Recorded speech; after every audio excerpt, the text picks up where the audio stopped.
fly out, they get video, da da da da, they get all dressed up, they get the makeup artist, and that's fun, right? You know, who doesn't want to play Hollywood? That's great. That's why I love filters in Zoom. We're friends. I'm a little over 40, 53. In fact, I like filters. They're meant for us old ladies. But what I will say is that content is so super polished that when you get on a conversation with these people, it is not the same. It does not hit the same. It does not sound the same. And man, I feel like I got catfish because you don't look the same. Well, yeah, and I think a lot of that too is that when you're doing things like that, stage production kind of ways, you have other people that are going, no, wait, don't say it like that, say it like this. Yeah. Instead of trusting your gut instinct when this is your business. And so being able to articulate your thoughts clearly and put them out there without needing input from other people. When you add the input from other people, it waters down who you are. Yeah. And I literally had somebody say to me, a coach say to me one time, why would you ever say it like that? Who talks like that? And I'm like, I do. I was raised by two education majors. I'm like, we're public school educators. This is how we spoke in our home. And that's how I speak. And so it was just kind of like, oh, people don't talk like that. I don't know. But it worked, it resonates with my audience. And so I stuck to it. But finding your voice that way is super important too. And when Nicole and I came together, we really want people to, in our collaboration, we really want people to understand the importance and the value in getting seen and getting heard in 2026. And your content is such a great way to do that. Um, and it doesn't have to be tedious, I guess is the big message today. We make it simple, take things you're already using and take the idea, put it on a graphic, type out the words on a graphic, and then write a caption expanding on that. Especially, and Nicole, you're going to love this one. If you use any acronyms, then go ahead and write your caption, spell out what the daggum acronyms are, right? And put Yes, in there spell it all the out. information because so many people get lost, whether you think they do or not. Perfect example of this yesterday in Monday morning business foreplay. Elena said a P&L. And Yeah. I'm like, I don't even know what a P&L is. And I've been in business for 37 years. What the heck's a P&L? Everybody's like, what? You don't know what that is? Well, okay, some people are like that. Other people are like, yeah, me neither, but I'm not saying anything. And she's like, it's a profit loss and loss statement. I'm like, oh, in my mind, I'm thinking P in the letter N L. And that, like, I don't even speak that way. It would have been PL statement. I wouldn't have put an N in. I don't know. Anyways, I've never heard it called that. I know what a profit and loss statement is. We've just never called it a P and L. And so just taking a moment to clarify that um, helped more than just me. It helped people in Mm-hmm. attendance at Mm-hmm. in the Zoom room too. So I think just clarified. Take your caption and clarify. Put your feeling behind, your why behind. The outcome can also be in there. So if you're making a bold statement on your graphic, make sure that your outcome and your why and all of those things are in your caption and relate it to your story so it still stays relatable because those content that have just a graphic and not you speaking are less relatable, I feel like, than video. But what do you think, Nicole? Do you like the video? Well, I think when you're using acronyms and breaking stuff down, you're speaking two different languages because LOL could be laugh out loud or lots of love or all this. There could be two different things. You're speaking different language depending on who you're talking to, where you're talking to. I will say, as a person who worked at the police department and did an extreme amount of training through that and security, that stuff, like a whole new language, was day and night. I mean, we're talking binders and binders and binders of because it was brevity. We had to have a language because we had to speak quickly, clear, and concise so people understand exactly what we were talking about. But we're not talking to those people. And our audience, our people we're working with may not understand. And sometimes if I'm running tech or I'm doing something behind the scenes and somebody says something, I might think they're talking about something else. Or I have to stop and go, wait, I'm doing 101 things behind the scenes. What on earth are you talking about? And I you lose that. There's a delay there. And I think it's just bad business, if you're always in the mentality of shorthandedness. writing short, what was it, shorthand, right? Like the short order cook and the shorthand, the secretary did her own thing, the doctors you can't read. So I think it's best to be clear. And you look like if you're putting the acronym out there and you say KISS, keep it simple, stupid. Yeah, I like the band too, but when you say keep it simple and you spell it out, you're the teacher, you're the mentor, you're the wise woman, you're the wise man. You're the person sharing that. This is what I like to think of it because there's a lot and there's a study, honest to goodness. There are studies out there that say that people have to decipher so much of it because when you have to memorize an acronym, there's people that can do that and people that do that right away. Everybody has a different mindset, but if you look at the study, you have to memorize the acronym KISS, right? Then you have to memorize the breakdown of each word. Then you have to memorize how it's put together. You have to memorize when to use it. You have to memorize where to use it. You see, it's getting long-winded, and there's a large amount of people you've lost with that. So, yes, if your group of people that supports you loves it, keep it up. But explain to the newbies what it is and why we're using it because this way people come in a group. Yeah, I think, in all honesty, in this day and age, we need less separation. And if we all have a language that we speak, a love language that brings us more together, then we have more command of the room that we're bringing back the engagement. And I think you lose people a lot with that. Yeah, and I think I for one am glad that the error of the catchy hook thing is diminishing some because I remember when I first came online, they were like, whatever the hook is, just make it really good so that it draws people in and they'll read your caption. But so many times during that period of time when that was the way to do things, um, the hook had nothing to do with the caption. And then I was pissed. Like, Bingo. why did I read this if it didn't have to do with that? And that goes back to, too, I think communication is key. And so when you get the practice of speaking it by going live, either in events, on podcast, or even just turning on your camera, you get that practice. Then you also are typing it out and putting it in captions, taking something significant about that and putting it on the screen that will draw people in. All of those things, when you keep doing it, you're refining your communication skills. And I cannot tell you how many times I've sat with my clients and said, ask me a more clear question. I've literally received text messages that said, this is stupid. I can't make it work.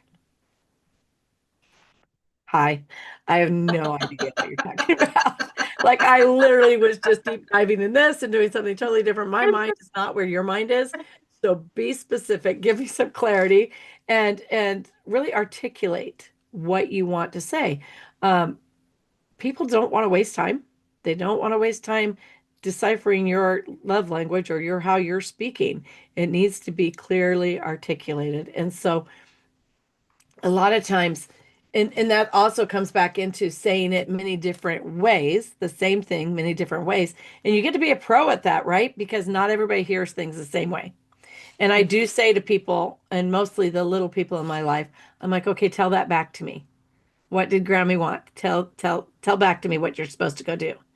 And Hmm. sometimes it's like, no, no, I don't even know where that came from.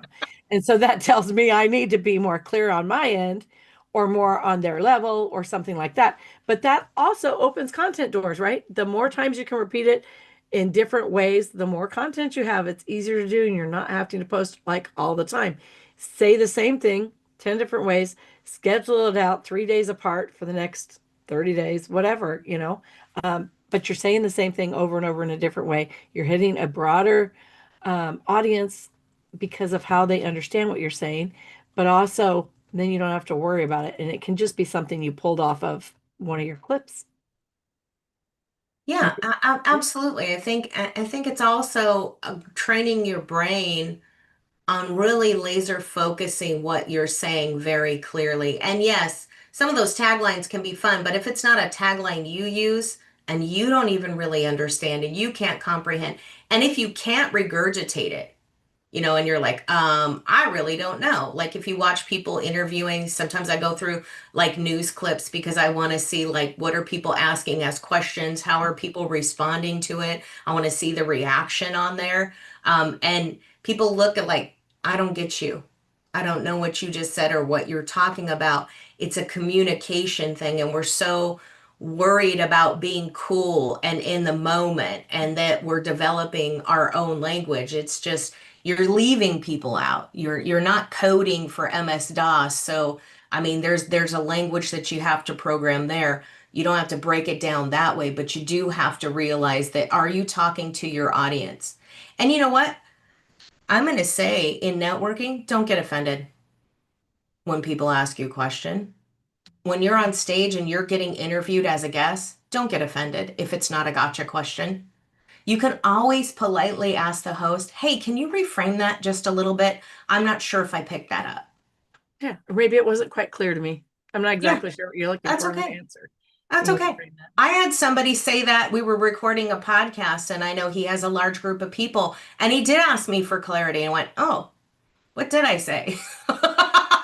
Yeah, And yeah. that's okay. We're on the same page. And hey, luckily it was recorded, but I left that part in and it irked me a little bit. But I left that part in where he questioned me. I got offended and I was like, okay, why did that offend me? Maybe I need to change the way I talk or the way I need to reframe the question. So I work on that more and more because I interview speakers to get on the stage and I find like, hey, I'll ask the question once and then I'll kind of break the question down a little bit and then I'll reframe the question. So it's not that it's 12 different questions. If you follow along, it's the same questions in a few different forms. So I can give you a second to put your thoughts together. Not everybody's quick on the draw.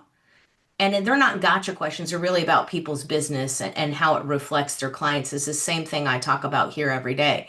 So, but I want to give you a chance to be a critical thinker. And I know it was a PayPal guy and somebody asked him a question. He's a super genius.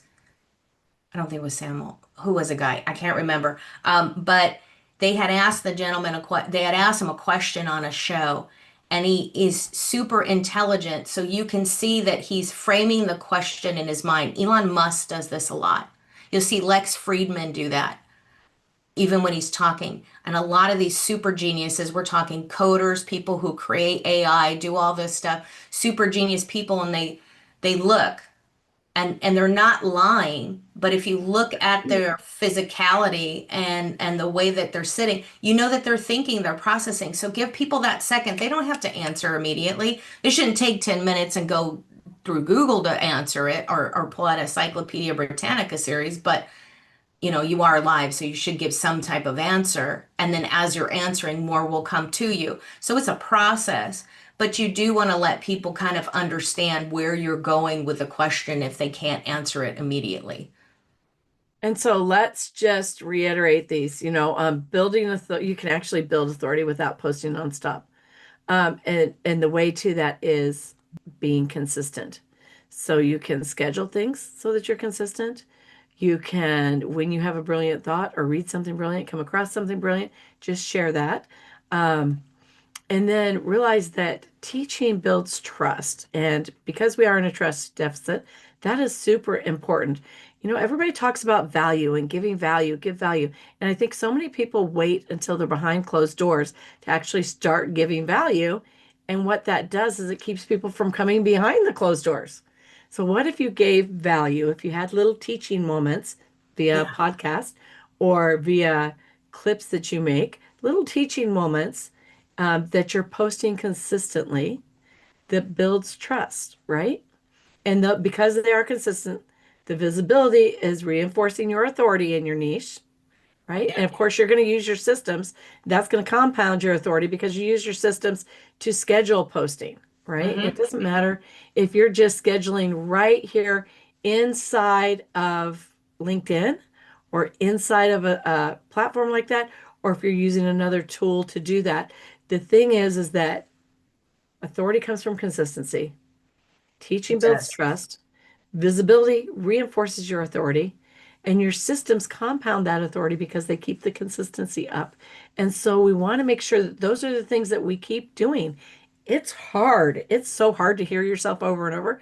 And I Mhm. remember when I first started saying, I already went over this last week, and not understanding that people aren't hearing my content all the time, or maybe they're not going through it in a certain order, right? And Right. so it's important to just keep driving the home to your target market, to your target market. I can do that. Target market. Your Say that problem five you're going to times solve. fast. I haven't even been drinking, right? Like your problem you're going to solve, your one offer, and keep doing it. Do it and stick with that offer and that market and saying it and reframing it and saying it for at least a year, really, and just see where it gets you. Because so many people are like, oh my gosh, for 30 days I've talked about lead gen. Cool. You're just a drop in the bucket, baby. Keep going, right? And think about that when you're first, I want to say, yeah, we'll get back to Legion, but I do want to say, yeah, people want to wait till they get behind closed doors to give you the value. They want to wait till they get you behind the paywall. Yes. Here's the difference on giving the farm away and giving added value. If you basically give the crux and the top tips daily in your marketing away, in your videos, in your conversation, in your networking, just think it's only 2 to 5 minutes. So you can't possibly give everything away. What you can give away is all that, and then they're paying you for the implementation. Big word, very powerful. They're paying you to do the thing. You do the thing. You're the mechanic. You come in, you drop the engine. You know, you watch, you can watch all the YouTube you want, how to put in an engine block, how to take it apart. My God, I've done it. Haven't really successfully put one together, but I'll pay for somebody to do it. Yes. So you have to pay them for the implementation because it's very difficult once if you're the DIYer out there, and here's a big problem I see a lot of times, and that I solve for in what I do. For the most part of it is those the proverbial, the forever DIYer. I can do it myself. But it's too, if you know you can't, you shouldn't. Why should you? You're exchanging time for money, and you get so mixed up in getting lost in the sauce, you don't focus on that. And the reason to go back to the lead gen is that why are you talking about it? Because as you do it, you're growing that muscle memory, plus you're building the muscle because you're going to take in everything you can about lead gen. I mean, last year, I came to Florida because I went to an event, a 3-day event on Lead Gen. If you think it's boring, no, it's the people you're with, right? They were great. We had a lot of fun doing it. But lead gen's where it's at. You want to connect to your market, right? You need to develop you need to generate leads, warm, cold, all over the place. And you do that by getting out there. So the more people you can connect with, and it's engagement. Yeah. Get in people's DMs, slide in their DMs, get them to do a raising post. And if they don't, somebody commented on my page the other day, hey, I'm just commenting to move the needle or whatever. And I'm like, no need to comment if you're going to say something like Yeah. that on the page. Obviously, you didn't find value. So it's in me to take leadership and find value on something you can comment on. I appreciate what you're doing. It's better than a like or a heart. This is not Facebook. We need to talk to people, stop in and say something. And that's a big thing. And so that's on me to revamp those posts and other posts that get people to engage and start to get in there. So don't post and ghost, don't spray and pray. If you're on 20 different channels, this means that you have to go to those 20 different platforms and comment and engage. So if it's enough that you're working for 100 days on one channel, then stay on that one channel and talk to people. People that like your stuff, go to their page. People that heart your stuff, go to their page, whether they comment or not. People you talk to, go to their page. Go in there, schedule 10 minutes a day and go in there and get these people to comment. And if you're going to someone's page for 30 days, let's say in 30 days you've gone to their page at least twice a week, and they never comment on your stuff, let them go. They just don't find it important. They don't care enough to comment on yours. It's not important enough to them. So it's like unsubscribing. Just let it go and move to the people that will comment, move to the people that will connect with you, move to the people that will get on your calendar in your DMs and connect. That's what it's for. So don't miss that. Very important stuff. And that reminds me, I'm going to go back.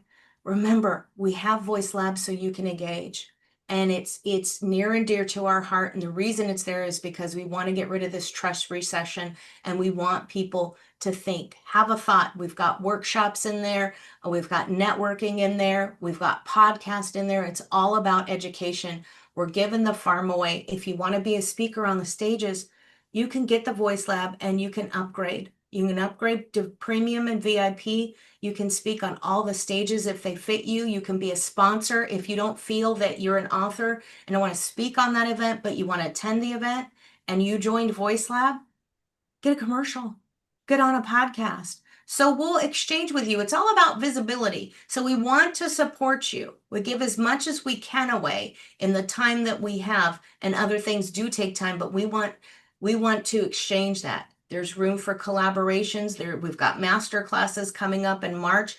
This is awesome. Colleen, you've got a workshop. What's your workshop based on? I do, but I want to step back to what you said about the value, right?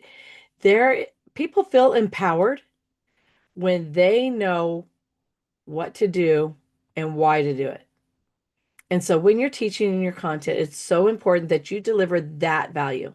Tell them what needs done and why it needs done. Explain why it needs done and what needs done. And then they feel empowered. And then they realize that they don't know how to do that. And that is where the paywall is. And when they get on the other side of the paywall, then you really empower them by teaching them how to do that, how to implement whatever it is that you told them needs done, right? And so that's huge when you can understand that what you're supposed to be delivering in your value, what you're supposed to be teaching is what and how, or what and why, sorry. Teach them what and why. And then once they come on the other side of the paywall, then you can teach them how to do it, how to implement it, how to finish it, how to complete it, how to make that outcome, the dream outcome that they're looking for. And so in my master class, I am teaching you how to very quickly simplify, because that's the first step. We want you to learn how to simplify the chaos. You know, there are a lot of things that you can walk away from, and there are a lot of things that need done. There are some things that need done by you, but how to put a value system on that and how to simply just simplify the back end, simplify what you're doing in your business. The thing is this is key, and it's the first step in finding the freedom that you need as an entrepreneur to really show up and be the face and voice of your business. Nobody wants to show up and be the face and voice of their business when the back office is failing, when they don't know if the contacts or leads are just dropping down the drain or if they're actually being connected to something and being nurtured. And so you have to go in and simplify everything first and figure out how it's going to run so that you can start showing up with confidence. That's key. And so I linked that in the calendar in Voice Lab. And of course, we also have in there, like Nicole was saying, all the places that we like to network. And so we are an open book.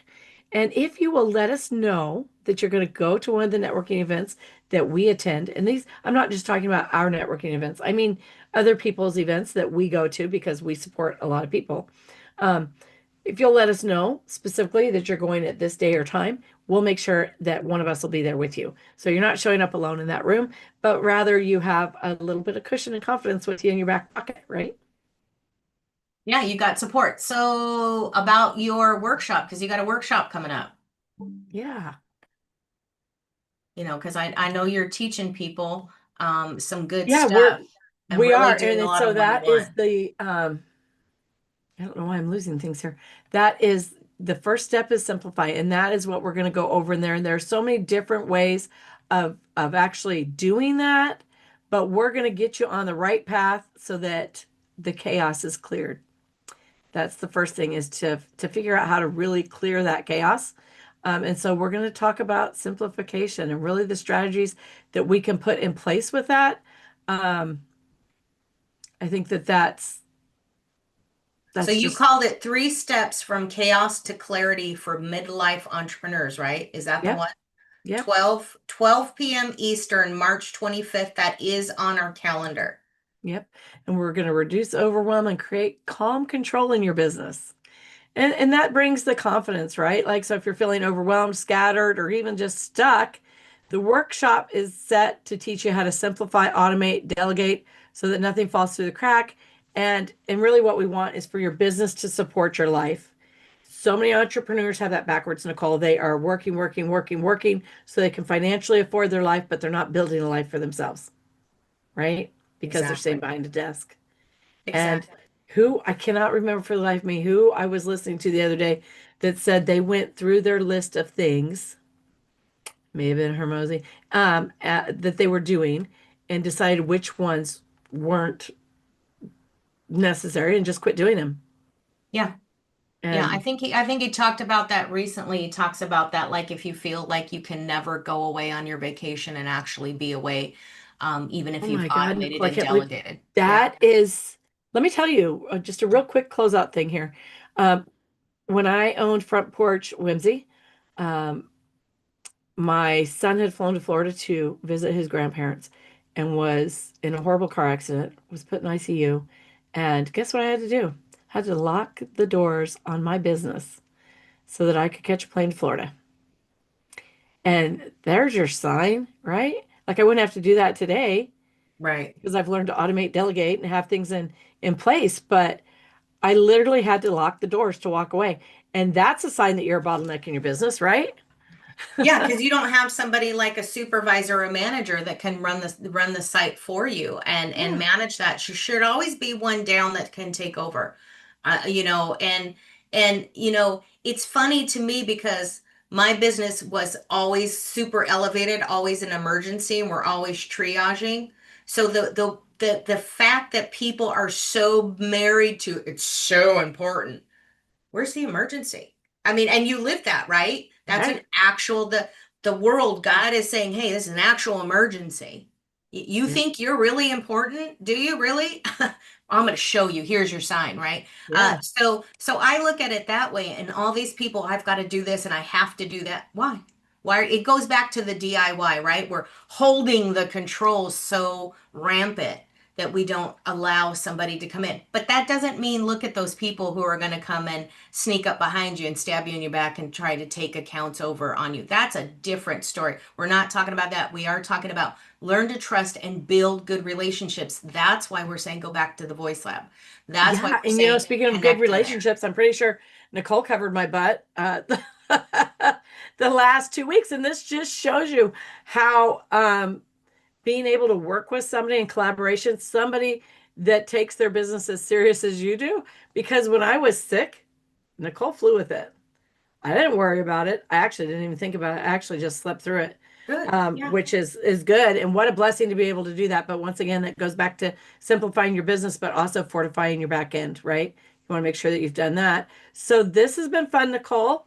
What are we coming up with? We'll be back tomorrow. We have Pain Point Podcast And then at 9 Thursday is a.m. Voice Lab, but I do want to say I've got a summit coming, our workshop coming up March 4th, 12:30. And it is between the other summit that we're going to be working with, but it's called the Summit to Sold Workshop. It's 3 steps to plan, promote, and profit from your online summits. So don't think you can do it all because if you do, you're going to miss the key points of the audience strategy, simplifying your tech, and really getting that blueprint to craft a clear and irresistible offer that converts. Sometimes it's just sharing your offer. Yes, so we will see you tomorrow, Well, 10 Nicole, now a.m. you said that you make me think, you know, when you have your 21st birthday party, are you the one who wants to plan it? No, Or do because I'm not going to remember it you anyway. just want to show up and have a good time? That's why I feel like I working with guess it you was good. on I my don't summit. remember any of it. There you go. Well, that's what I felt like working with you on my summit. I'm like, Nicole, just do it and then tell me what to be, where to be, and what to wear, and I'll show up. And there's a lot of, gosh, there's so much goodness in being able to do that because Yeah. you get to keep working on what you're working on while you have somebody that's excellent at what they do, making you shine over here. And you show up at an event and everybody's like, oh my gosh, Colleen, what a great summit. Yeah. And I'm like, thank you, Nicole. Thank you, Nicole. Good. And you take that win. Pat yourself on the back. Feel good that you showed up because you know what? Do take that win. You're the one that decided to delegate to someone else that you can trust. So that is something that you should celebrate. All right, you guys, we'll see you 10 a.m. tomorrow for the Pain Point podcast. I've got Jeff, and he's got some great information. He's been in business for a few years. He's got some fun stuff coming up. Jeff who? Jeff, I think it's Veal. Oh, Bell. Jeff Beal. Good. Yeah, Jeff All right. Veal This will be fun. I will from be there. Business Gurus, the Business Gurus Inner Circle, and he does teach a lot about getting on Oh LinkedIn. my So he gosh, gets me Nicole, he gives jazzed. away so much value. Every time I meet with him, I get more value. And